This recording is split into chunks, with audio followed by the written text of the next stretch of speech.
Bienvenue sur Connexion à Soi pour ce direct, ce live.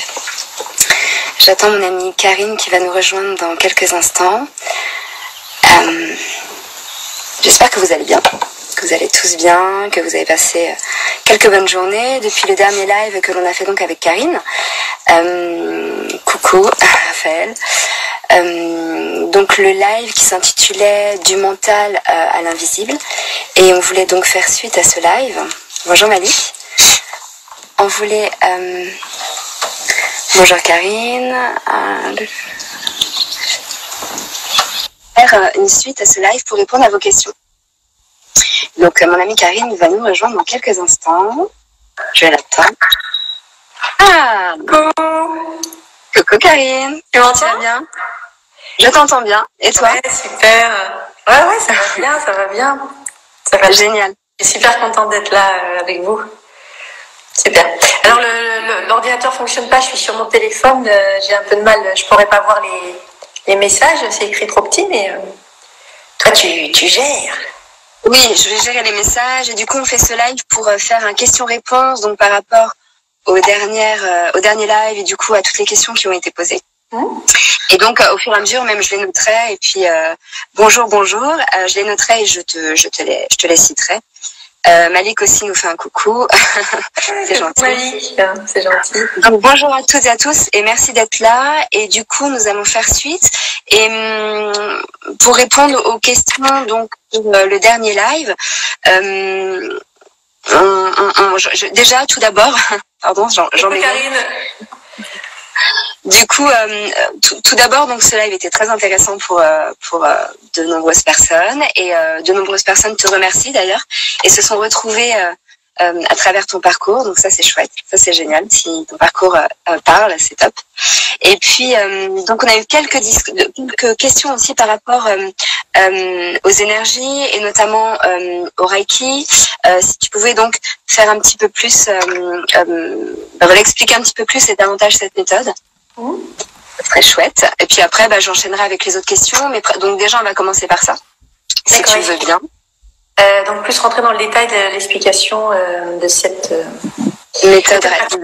Alors le Reiki vient d'un protocole de soins énergétiques japonais, donc qui est né au Japon il y a 100 ans. Le protocole est né il y a 100 ans. Ce qu'on appelle le Reiki, l'énergie, bien sûr, elle est ancestrale et a toujours existé, bien sûr. Donc le protocole, ce qu'on appelle le Reiki, actuellement, est né il y a 100 ans au Japon. Le fondateur de ce protocole s'appelle Mikao Usui Sensei. Mikao Usui, notre sensei, donc notre maître. Et en fait, ce qui est intéressant, c'est que c'est vraiment la démarche d'un homme qui, donc un descendant de samouraï, un érudit dans tout ce qui est justement maîtrise du ki, de l'énergie vitale, un pratiquant de beaucoup de pratiques corporelles qui permettent justement de renforcer cette énergie. Il a eu toute sa vie une quête donc dans l'optique et dans l'idée d'apporter du soin, d'apporter du mieux-être aux autres. Et il a donc vers l'âge de 60 ans, après donc des dizaines d'années de quête, de recherche, d'études, de retraite spirituelle dans des monastères, etc. Il y a Maman Aigle qui demande comment on se connecte, mais là je ne sais pas faire les deux en même temps, donc ça va. Il y a juste ouais, c'est trop tard maintenant. Ça va être trop tard. Donc Mikao Usui Sensei a toute sa vie recherché à augmenter sa propre capacité énergétique de manière à être en forme et en santé. Très rapidement, il n'avait même pas 10 ans que déjà il posait les mains pour aider ses semblables.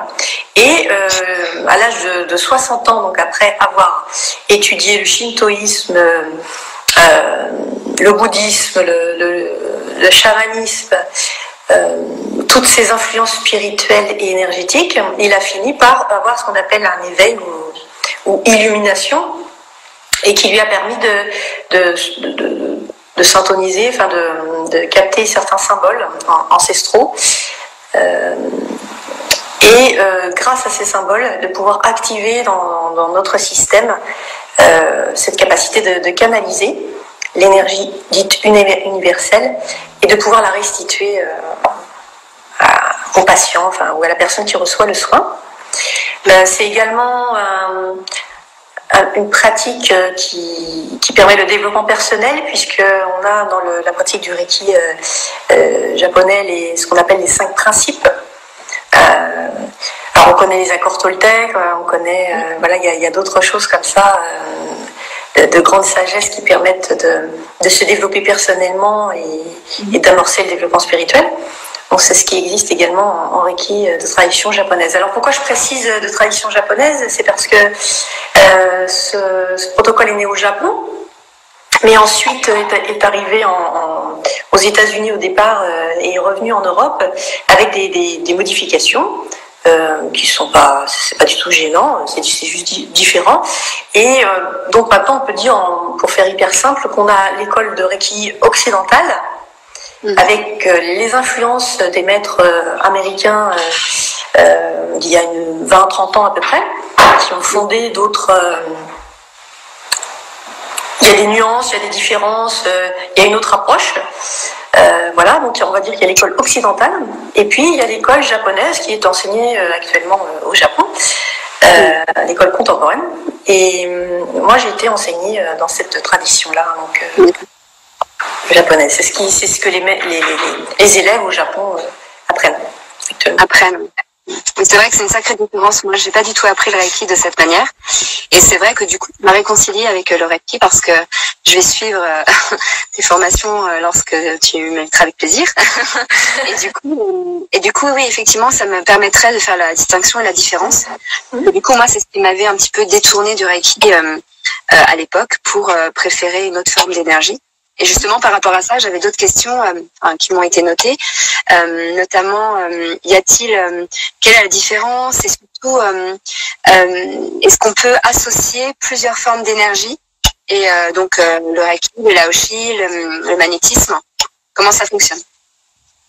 Alors, pour connaître et expérimenter ces différentes pratiques, donc j'ai commencé moi par le magnétisme, ensuite par le Reiki, ensuite le Laoshi grâce à toi, et le chamanisme c'est encore autre chose. J'ai donc pu remarquer, expérimenter, et comme je reçois des gens tous les jours, ces vibrations et ces énergies sont différentes. Pour ce qui est du Reiki et du Laoshi, on sent clairement, enfin quand on est habitué, qu'on est habitué à pratiquer, on sent clairement que les canaux sont différents. Et que le type d'énergie, la vibration est différente. Alors c'est intéressant parce que du coup, en fonction de la problématique du patient, en fonction de nos problématiques ou des choses à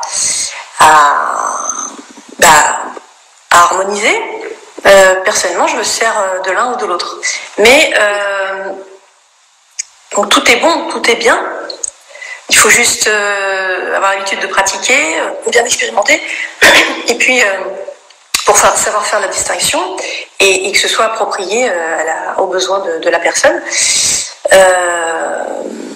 On ne peut pas mélanger les choses, selon moi, et selon ce que j'ai vécu. On ne peut pas, et je pense qu'on ne doit pas trop, mais on ne doit pas mélanger les choses parce que chaque vibration implique une connexion différente sur différents plans, envoie donc des informations au corps, au système de la personne différente, réveille chez elle des choses différentes. Donc il faut vraiment bien adapter les choses aux besoins. Parfois on entend que l'énergie c'est l'énergie, que tout est pareil. Pas du tout. Par exemple, le magnétisme et le Reiki, c'est complètement différent. Il y a du magnétisme dans le Reiki, mais le magnétisme n'est pas du Reiki. C'est-à-dire que Le magnétisme, on le maîtrise. On le maîtrise et on appuie sur un bouton. Quelqu'un a mal, on appuie sur un bouton, enfin symbolique bien sûr. Le magnétisme passe. Voilà. Le Reiki, c'est très différent. Le Reiki décide de s'activer tout seul quand on est habitué et quand le canal est bien harmonisé. Voilà, vous êtes au cinéma, vous êtes au resto, vous êtes en train de regarder un film, voilà. Vous êtes dans la rue et le Reiki s'active. Si quelqu'un est malade à proximité, si quelqu'un est en souffrance, quelle qu'elle soit, le Reiki va s'activer tout seul. Et à l'inverse, vous avez décidé de retirer la douleur d'une personne ou de retirer sa tristesse ou de lui envoyer de l'énergie vitale. Vous faites le soin. Si à ce moment-là, le Reiki décide que c'est pas le point le plus important du moment à l'instant T, ou si c'est toujours en accord avec l'âme de la personne, avec son système, si le système de la personne a besoin de telle ou telle source d'énergie, eh bien le Reiki va aller faire absolument ce qui lui plaît. Et ce n'est jamais en aucun cas le praticien qui dirige le Reiki. Alors que le magnétisme, clairement, si. Oui, c'est vrai que c'est une différence, ouais. En général, j'ai l'impression que les canaux extérieurs, c'est exactement ce qui se passe, comme le Laoshi d'ailleurs. L'énergie va là où elle a besoin d'aller, et en aucun cas, tu vas intervenir dans la transmission d'énergie, aussi bien au niveau du Reiki que du Laoshi. Le magnétisme, effectivement, tu contrôles l'énergie que tu envoies, et justement pour le receveur. Oui. On peut, en magnétisme, on peut surdoser, par exemple. Enfin, en tout cas, moi, je sais que ça pouvait m'arriver. On peut surdoser et peut-être créer un inconfort ou une souffrance ou une douleur à la personne. En Reiki, c'est impossible. Bon, il peut y avoir une crise de guérison, c'est autre chose. Ça, c'est un autre sujet, mais c'est impossible. Le dosage est parfait. Au mieux, enfin au pire, je veux dire, il n'y a rien qui se passe, mais dans tous les cas, on ne peut pas surdoser le Reiki. Justement parce que c'est une énergie intelligente. Et alors tu dis que le Reiki s'active tout seul. J'ai une question justement qui après avoir été initié et après bien sûr après avoir été initié. Ça, parce que du coup la question était mais alors pourquoi faut-il lire les formules? Bien sûr il y a des protocoles et donc voilà. Ah ouais non mais tu fais bien de me reprendre. Non c'est des questions qui sont posées. Ouais, je ne sais pas. Et notamment donc une autre question, est-ce qu'il faut-il avoir un don? Faut-il posséder un don? Pour le Reiki? Par exemple. Pour le Reiki, non, il suffit de faire la formation en présentiel avec un maître, un enseignant, et de recevoir ce qu'on appelle l'initiation, donc la reliance au canal du Reiki, pour que le Reiki s'active, et qu'ensuite c'est la pratique qui permet à cette énergie d'être en expansion dans le système de la personne et de lui apporter de plus en plus de précision concernant ses perceptions, ses sensations. Voilà, c'est de l'apprentissage en fait. Le Reiki, c'est vraiment de l'apprentissage, de la pratique. Il faut quand même au préalable avoir reçu une initiation avec un maître qui lui-même a reçu le protocole d'initiation. Ça veut dire qu'en ligne, c'est impossible d'être initié au Reiki, en ligne. Vous pouvez apprendre plein de choses intéressantes. De toute façon, sur Google, on trouve tout. Hein. Vous pouvez apprendre plein de choses intéressantes, mais vous ne pouvez pas détenir en vous-même le Reiki. Les symboles ne peuvent pas s'installer en vous, dans votre système, et donc vous ne pouvez pas transmettre ce qu'on appelle vraiment le Reiki si vous n'avez pas été initié au préalable en présentiel. Ça veut dire que... Pardon. Vas-y. Ça veut dire que... Ça veut dire que parce qu'on ne le sait pas, parce qu'on fait confiance, parce que pour plein de raisons, parce qu'on est pressé, qu'on nous vend des formations en ligne, devenez maître Reiki en 3 mois, quand on fait ça, la problématique c'est que les personnes peuvent de bonne foi penser transmettre du Reiki, et ce qui est impossible. Elles vont transmettre leur énergie vitale, elles vont transmettre du magnétisme, voire d'autres types d'énergie selon leur forme de connexion. Il y a des gens qui sont naturellement connectés à des choses invisibles, mais pas toujours de bonnes choses. Donc, elle va transférer une forme d'énergie, principalement la sienne, mais en aucun cas elle ne pourra transmettre le Reiki si elle n'a pas été initiée en présence par un maître. Donc du coup, elles vont s'épuiser, comme tu dis, parce que c'est l'énergie vitale et effectivement, par ce manque de connaissances, du coup, elles peuvent faire du mal déjà à elles-mêmes, se faire du mal à elles-mêmes et effectivement, faut faire bien attention. Faire bien attention au niveau des formations et oui, c'est sûr. Et donc il y a une personne donc qui me demande, qui nous demande. Donc j'ai eu la formation, il peut s'activer le Reiki sans les formules. J'ai bien compris. Alors les formules, qu'est-ce que tu entends par les formules?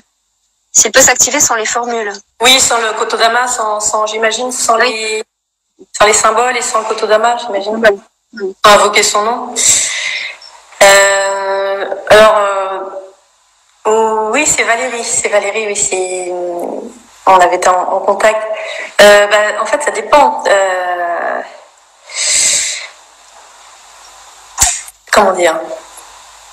Je conseille vraiment mes élèves, et moi-même j'ai le 4e degré, je pratique depuis 2 ans, ça n'empêche que je canalise toujours les symboles en visualisation, mais je continue à utiliser les symboles. Et les Kotodama, c'est une protection pour le praticien. On est sûr d'être dans le canal Reiki, on est sûr d'envoyer du Reiki. Voilà.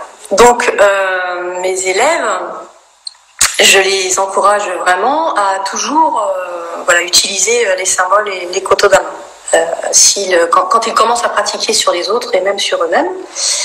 Et ce qui fait qu'au bout d'un moment, quand il y a un bon développement, quand l'énergie est bien installée dans le système de la personne, effectivement, le Reiki s'active tout seul. Ça surprend au départ. C'est même des fois inconfortable parce que je reçois, je suis mes élèves via WhatsApp longtemps après la formation, donc je reçois des WhatsApp. Oui, j'en ai marre, j'ai les mains qui brûlent, j'ai les mains qui piquent. Je suis allée voir ma grand-mère, puis le Reiki voulait absolument que je travaille, etc. Voilà. Donc effectivement, ah oui, c'est ça, je vois, Valérie dit que ses mains chauffent toute seule parfois. C'est normal, bienvenue dans le monde du Reiki. C'est normal. C'est complètement normal. Il y a le chaud, mais il y a plein d'autres choses que l'on peut percevoir à travers les mains, mais pas que. Les mains, c'est le B.A.B.A. de ce que le Reiki peut apporter. C'est-à-dire capter par les mains, c'est le début. C'est le début, c'est le minimum. Il y a bien plus que ça quand on se développe bien dans le Reiki. Dans le Laoshi aussi, j'imagine, mais j'ai moins de recul. Mais voilà, donc les mains, c'est le départ. Mais quand on a vraiment un très bon développement, on a des perceptions différentes, on a le corps lui-même, tout le corps en fait devient une antenne. En fait, nous sommes un outil et notre corps complet devient une antenne. Donc on peut avoir des images, des sons, on peut avoir des odeurs, voilà. Tout ça, ce sont des informations que le Reiki apporte à certains d'entre nous, plus ou moins, ou surtout en plus ou moins rapidement. Et ce sont des informations. Ok. Merci beaucoup. Et donc du coup, je voulais faire un pont vers le. Attends, je reprends ma question. Et du coup, vers le chamanisme, parce que tu en as parlé un tout petit peu la dernière fois. Enfin, tu avais commencé à parler de ton éveil. Et j'ai une question à ce propos. Et je voulais que tu développes peut-être un peu plus, mais donc je crois que quelqu'un, peut-être même Arnaud, avait mis en relation l'éveil de la Kundalini avec le chamanisme. Et en fait, j'ai une question par rapport au chaman. Donc peut-être que tu vas pouvoir nous en dire un peu plus. Donc une personne m'a posé la question suivante, je la lis en même temps. Être chaman implique une grande responsabilité à cette époque où beaucoup s'éveillent et à laquelle on peut quasiment tout apprendre et très rapidement. Beaucoup peuvent s'improviser chaman, ce qui peut être dangereux. Donc comment reconnaître un vrai chaman d'un imposteur, il l'a mis entre guillemets. Et qui a écrit ça? Excuse-moi, j'ai pas entendu. C'est une personne, donc c'est Malik, qui pose cette question. Ah, d'accord. Alors sans parler d'imposteur, hein, c'est pas. Ouais. Je l'ai mis entre guillemets. Ouais.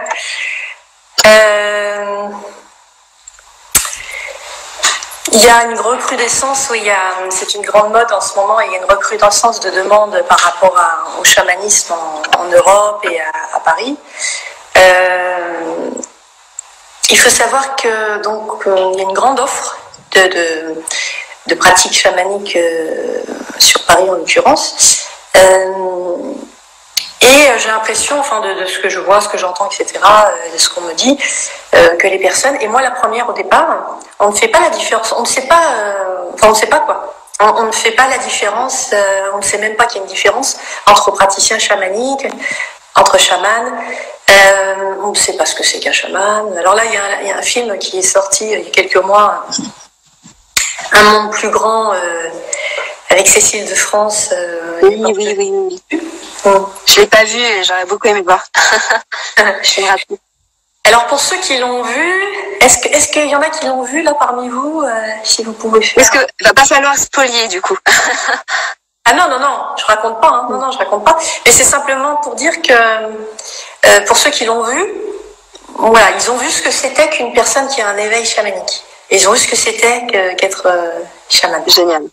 C'est-à-dire, ça remue vraiment, c'est brutal, c'est puissant. Le mot est faible. Et surtout, ce que l'on comprend, c'est que un chaman ne se déclare pas chaman.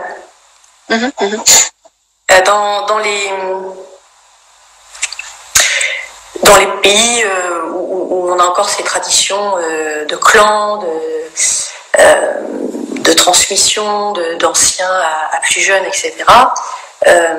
Voilà, ce sont les anciens, ce sont les chefs de village et les chamans expérimentés qui savent quel enfant est désigné par les esprits pour être chaman. Et depuis l'enfance, le chaman expérimenté donc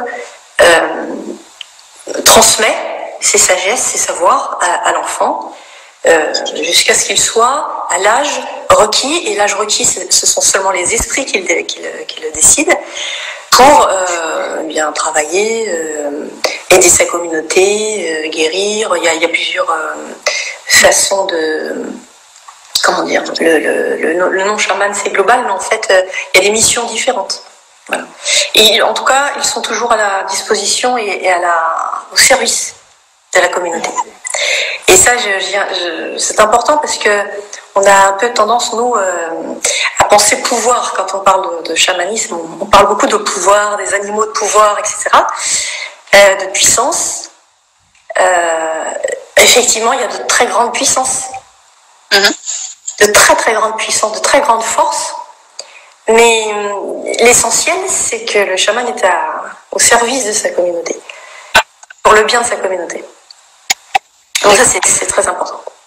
Le praticien chamanique, donc si vous voulez aller apprendre des enseignements, faire des ateliers, etc., ou en savoir plus, le minimum, c'est de savoir si vous avez fait affaire à un praticien chamanique ou à un chaman.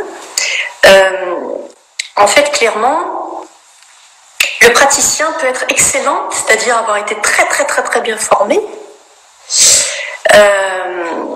et donc s'il respecte très précisément, vraiment dans le détail les protocoles, parce qu'il y a des protocoles en chamanisme, mais énormément.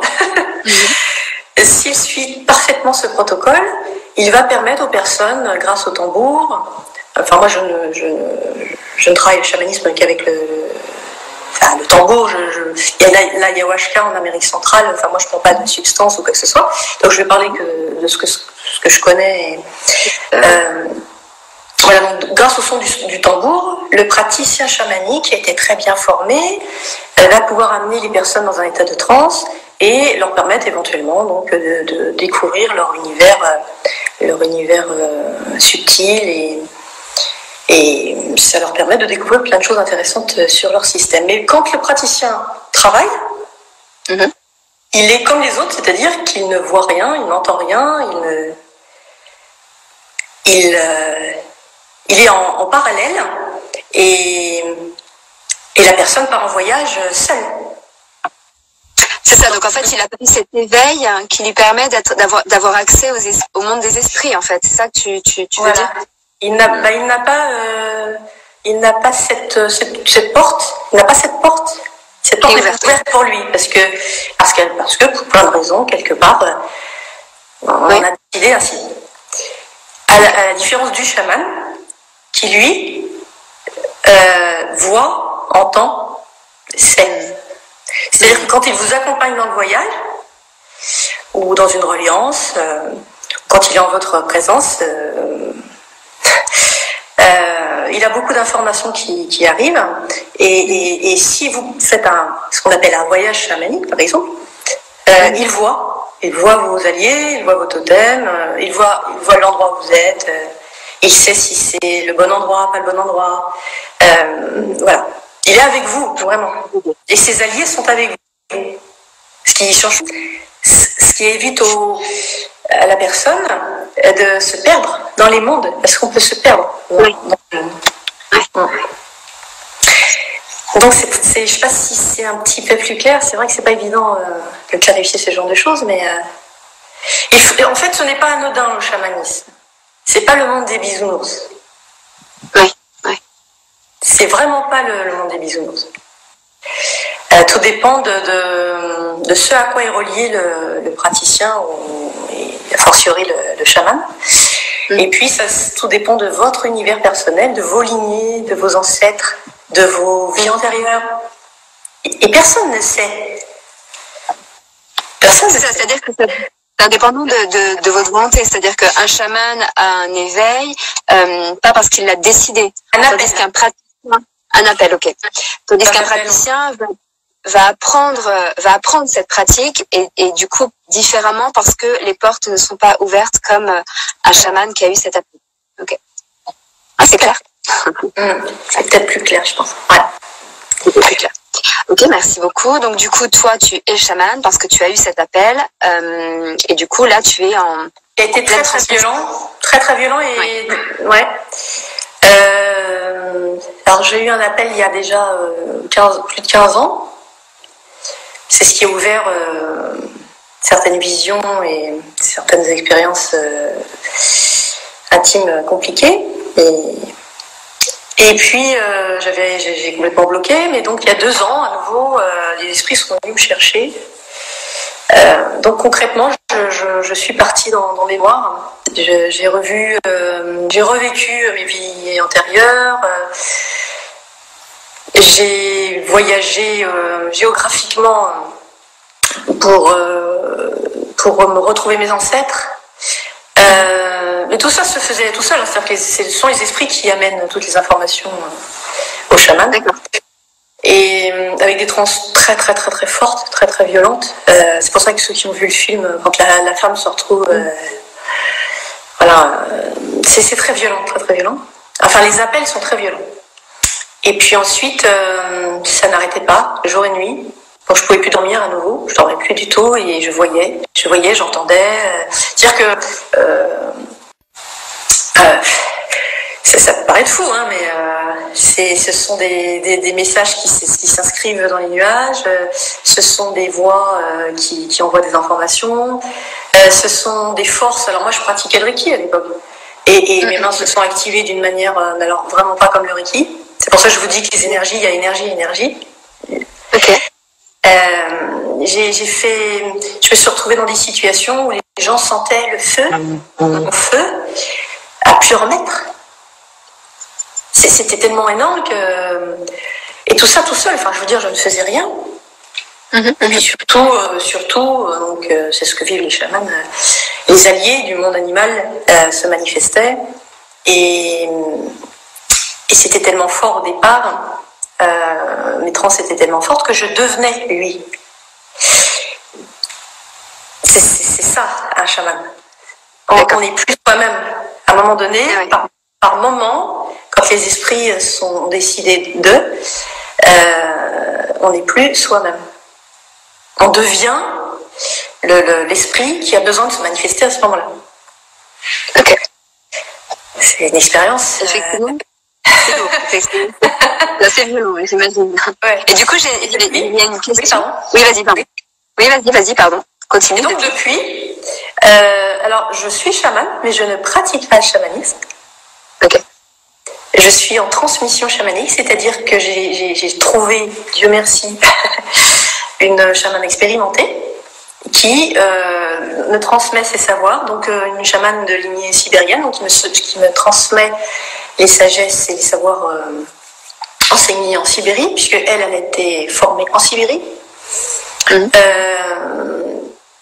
Voilà, et ça durera le temps que décide, c'est mon enseignant sur le plan terrestre, donc le temps tant qu'elle ne me donnera pas le veto pour pouvoir pratiquer, je ne pratiquerai pas, parce que je respecte, elle et mes enseignants dans le monde d'en haut. Donc, contrairement donc, aux praticiens qui font une école et qui pratiquent. Parce que comment dire, ça va dans la continuité de tout ce que j'ai fait jusque-là, de vouloir apporter du mieux-être, mais dans la bienveillance. Et il se trouve que quand les esprits viennent vous chercher, en fait, s'ils ont décidé que c'était le moment, en fait, ils te ramènent tes mémoires, ils te donnent toutes tes mémoires. En fait, ils te ramènent toutes les mémoires de tes ancêtres et puis de tes vies antérieures. Mais pour peu que ces vies antérieures et tes ancêtres aient été très puissants, mais pas spécialement bienveillants, voilà. Tu as les outils. Voilà. Et bien moi, dans cette continuité de vouloir faire le mieux possible, avec mes défauts, mes faiblesses et tout, bien sûr, mais de vouloir faire le mieux possible, j'ai préféré perdre de la puissance, parce que j'avais énormément de puissance, j'ai préféré perdre de la puissance en suivant les enseignements de ma chamane. C'est momentané, hein, parce que quand ce sera le moment, elle me ramènera ces puissances-là. Mais de manière à avoir l'enseignement, les sagesses, travailler sur l'ego aussi, puisque l'ego d'un chaman, il peut être... en fonction des alliés que tu as, tu peux vite voilà, devenir aussi gros qu'eux, quoi, au niveau de l'ego, tu vois. Et ça, ce serait vraiment préjudiciable. Enfin, j'estime que ce serait vraiment très préjudiciable. Voilà, donc... mais bon, ça apporte évidemment des compétences différentes. Et j'en revenais à la question sur la Kundalini, c'est ça que tu voulais poser comme question? Oui, du coup, Arnaud avait fait le pont avec, quand tu as parlé d'éveil, toi tu parlais d'éveil du chamanisme, mais du coup, Arnaud faisait le pont avec l'éveil de la Kundalini, on en a discuté en amont, et puis... a posteriori plutôt, et tu m'expliquais que voilà, il y avait des similitudes finalement par rapport à ce serpent. Voilà, ça se rapprochait un petit peu du chamanisme. Est-ce que tu peux détailler? En fait, la Kundalini, c'est ce que les grands yogis travaillent et veulent atteindre, l'éveil de la Kundalini en Inde. Le mot chaman, c'est un mot, hein, ça vient de Sibérie, mais ça va être sorcier dans d'autres cultures, guérisseur, ça va être femme médecine, homme médecine, et ça va être un grand yogiste, un grand yogi, je veux dire. Ils ont il y a plein de grands sages, en fait, qui ont des capacités qui finalement rejoignent ce que l'on appelle le chamanisme. Un éveil de la Kundalini permet à ces grands, aux yogis et aux personnes qui le vivent, d'avoir une connexion brutale. On retrouve en fait cette idée-là et cette sensation-là. C'est puissant. Enfin, il n'y a pas de mots pour exprimer à quel point c'est puissant, brutal. Et en fait, la personne est traversée de part en part par l'énergie tellurique de la Terre, remonte en traversant tous les chakras, en commençant par le racine, donc celui du bas, remonte et l'énergie qui vient d'en haut, voilà, ces deux énergies-là se rejoignent et traversent donc un corps en ouvrant d'une manière absolue tous les chakras, mais d'une manière très forte et très, très, très brutale. Ça peut causer des dommages, hein, tellement c'est puissant. Donc, et ça permet à la personne d'avoir accès à des informations juste extraordinaires. C'est ce que j'ai vécu, et c'est ce que j'ai vécu d'autant plus que, pour moi en tout cas, le premier animal qui s'est donc manifesté, c'est pour ça qu'au départ, enfin je referme la parenthèse, c'est le serpent. Et c'est parce que j'ai du sang amérindien, là-bas chez les chamans, enfin les hommes médecine et les femmes médecine d'Amérique centrale, ils travaillent principalement avec le serpent. Donc on peut faire des liens si tu veux. Et en chamanisme, on l'appelle l'initiateur. Donc c'est dans certaines cultures, pas dans toutes, mais dans certaines cultures, c'est lui qui va se manifester et prendre possession du chaman pour ouvrir les mondes, le faire voyager et lui montrer qui il était, voir éventuellement ce qu'il sera, pourquoi il est là. Voilà, c'est l'initiateur. Et puis ensuite, voilà, c'était le début. Okay. Donc je ne travaille plus avec lui maintenant pour un moment, mais on travaille avec d'autres alliés. Très alliés. Est-ce que tu peux faire la distinction, c'était une question entre la médiumnité et le chamanisme? Y a-t-il une différence, et si oui, comment, pourquoi? Comment tu dis derrière le mot médiumnité? Ouais, c'est vaste, c'est très très vaste. Et les chamans sont médiums. Si on appelle si le mot derrière le mot médium, on parle, ça dépend de quoi on parle. Si derrière le mot médium, on parle de voir l'avenir, certains chamans, ou tout au moins un chaman, grâce à certains de ses alliés, peut voir l'avenir. Tout le monde ne le fait pas, moi je ne le fais pas. Pour l'instant, j'évite, je ne le fais pas. Je ne cherche pas à le faire, mais j'ai de plus en plus souvent on va dire de très grosses intuitions. Mais personnellement, je ne développe pas ça. Mais bien sûr, il y a des portes pour accéder à l'avenir. Donc bien sûr, un chaman est médium. Mais si on parle de médium sur le fait de voir les esprits, les morts, en général, quand on parle de médium, on parle de ça, d'être relié au monde des morts. Enfin, souvent, les gens, quand les gens disent médium, sinon ils disent voyant. Alors ça dépend de quoi on parle. Parce que moi, je fais vraiment la différence. Donc là, du coup, c'était une question, la question d'une personne qui demandait ça. Moi, je fais vraiment plus la différence. Je fais une différence quand même entre voyant et médium. Je ne sais pas si la personne veut reposer sa question. Si elle peut nous dire qu'est-ce qu'elle veut dire derrière le mot. Qu'elle veut dire par là. Je pense qu'effectivement, au niveau de la médiumnité, c'est-à-dire à voir plus loin et avoir des visions, oui, évidemment, dans le chamanisme, il est possible de le faire. Enfin, j'imagine que oui, ça se rejoint bien. Et après, dans le monde des morts, est-ce qu'un chaman, en fait, a accès à ça? Le chaman est fait pour faire passer les morts. D'accord. Enfin, tous les chamans n'ont pas les alliés pour le faire. Tout dépend de la profondeur, de la gravité des choses à régler.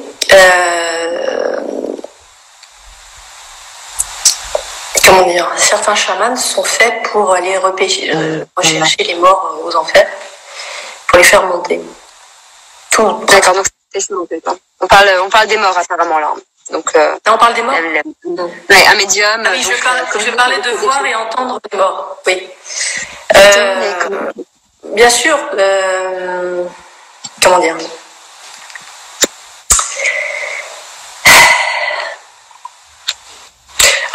Que ce soit voir, entendre, sentir, percevoir, bien sûr. Dans une pièce, quand un chaman est dans une pièce, et nous captons bien sûr toutes les présences. Nous captons toutes les présences. Voilà. Que ce soit les morts ou autre chose. D'accord. Ok, bon. En fait, tout ça, la médiumnité, la vision, la clairsentience, clairaudience, clairvoyance, on va dire ça pour faire super simple. Ce sont des outils pour le chaman. C'est sa vie, quoi. C'est son mode de vie. Ça. Ouais. Ok. Très bien. Tu as répondu à la question. Et puis, en fait, après, si personne n'a d'autres questions, juste faire un point sur les événements à venir, tes formations, nos retraites ou tes retraites. Et voilà, parler un peu du programme à venir, si tu le souhaites. Il nous reste 10 minutes. Alors, si tout va bien, là j'ai relancé les formations Reiki après le lever de confinement. Formation Laoshi. L'atelier yoga que j'avais organisé avec Nathalie, pour l'instant on n'a pas pu le recaler parce qu'il y a un problème de location de salle, donc ce sera repoussé à je sais pas quand, bientôt. La retraite qu'on organise, donc toi, Steven et moi, au château de Bel-Air, le domaine hôtelier que je dirigeais il y a pas mal d'années, et qui est un endroit magnifique, qui est sur 20 hectares, qui est super. Là où on va donc pratiquer des postures de yoga, la méditation, faire des soins énergétiques, danser. Et puis faire des reliances à la terre avec le tambour. Donc, je ne vous ferai pas de voyage chamanique à proprement dit, mais je vous permettrai de demander à Pachamama, à la terre-mère, d'absorber certaines de vos tensions et éventuellement tristesse, et d'être vraiment en connexion avec l'élémentaire, l'élément terre. Là-bas, on a beaucoup d'arbres, donc on fera aussi des exercices de connexion aux arbres. Comme moi je l'expérimentais, alors pas exactement comme moi puisque ma chamane était avec moi, mais avec les outils, les connaissances que j'ai, et puis l'autorisation que j'ai de vous faire découvrir des choses. Il y a une façon d'aborder les arbres en chamanisme qui est extraordinaire et particulière. Donc voilà, je suis persuadée que certains d'entre vous vivront des choses très belles. Ça dépend de votre sensibilité à la nature et aux esprits de la nature. Donc on travaillera tout ça. On passera des super bons moments, on sera sympa. Puis là-bas, il y a une piscine chauffée, un jacuzzi. Enfin, il y a pour se relaxer, ça va être super. On pourra respirer, quoi. Ouais, bonne connexion à la nature, ça va faire du bien à tout le monde et à plein d'expériences par expérimentation. Top. Chouette. Écoute, merci Karine. Est-ce que tu veux rajouter quelque chose? Et à toi, est-ce que je veux rajouter que c'est un grand plaisir pour moi de faire tout ça. Je te remercie encore. Ça me donne la pêche à chaque fois de te voir et puis qu'on puisse discuter ensemble comme ça, c'est super. Merci à ceux qui sont là, qui nous suivent et qui écoutent. C'est vraiment gentil. Je crois que si quelqu'un avait demandé où est-ce que je travaillais, où est-ce que je recevais. Oui, absolument. Oui. Donc c'est principalement dans le Val-de-Marne, oui. Chambry, Saint-Maur-des-Fossés. Voilà, là par exemple la retraite c'est au Mans, puisque je connais plein de monde là-bas, j'ai fait des formations, donc ponctuellement je fais des formations, des ateliers au Mans, en Espagne aussi, à Valencia, où je connais plein de monde aussi, où j'ai fait des retraites. Sympa, chez une amie, Cathy, qui a une maison d'hôte avec piscine aussi, qui est super. Dans le Perche, en Normandie. Voilà. Donc ponctuellement comme ça à l'extérieur, mais principalement en ce moment en tout cas dans le Val-de-Marne, près de Paris. Super top. Et donc, on peut te retrouver sur Facebook. Donc, tu es Karine la main bienveillante. Tu as des pages, on a noté aussi tout ça. Donc, vous allez pouvoir retrouver Karine sur Facebook aussi, Instagram et Facebook. Sur notre Facebook aussi, Connexion à Soi, et puis sur la page Instagram. Et merci Karine, merci à tout le monde. Et puis, on se retrouve très très bientôt pour refaire d'autres lives parce que on a des demandes et apparemment, ça plaît beaucoup. Donc, super. C'est génial. En tout cas, moi, ça me plaît beaucoup d'être là et de vous parler. Alors, je vous vois pas, c'est dommage, mais bon, peut-être que plus tard ça progressera, j'arriverai à me connecter sur l'ordinateur. Mais enfin, c'est génial parce que Jennifer, elle voit, voilà, ça me permet de vous répondre comme je peux. Enfin, j'espère que ça va. C'est parfait. Donc, merci beaucoup. À très bientôt. À bientôt. Bye bye. Bonne fin de journée. À bientôt.